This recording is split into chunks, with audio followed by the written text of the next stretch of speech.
బిడ్డను పోలీసు వాళ్ళు తీసుకెళ్లారు, అరెస్ట్ చేసి జైల్లో వేశారు. ఆ తల్లి మందిరానికి వచ్చి ఏడుస్తుందట, అయ్యా అయ్యా అయ్యా, నా కొడుకును పోలీసు వాళ్ళు తీసుకెళ్ళి అరెస్ట్ చేశారయ్యా, విపరీతంగా కొట్టారయ్యా, అయ్యా నా కొడుకు విడుదల పొందేటట్లుగా ప్రార్థన చేయండి అని ఆ తల్లి గుండెలు బాదుకుంటూ ఏడుస్తుందట.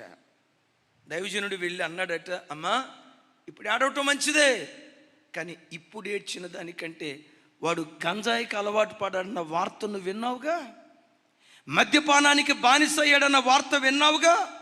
ఆ వార్త విన్నప్పుడు కనుక నువ్వు ఏడ్చుంటే,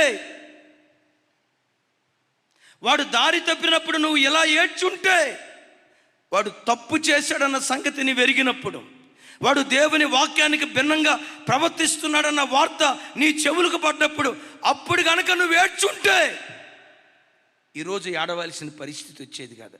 ఆ రోజు మౌనంగా ఉన్నావు గనుక వాడే నాగుపామై నేను కాటేశాడు, నీ దుఃఖానికి కారణమయ్యాడు. నా ప్రభు బిడ్డలారా, ఒక్కసారి నా వైపు చూడండి.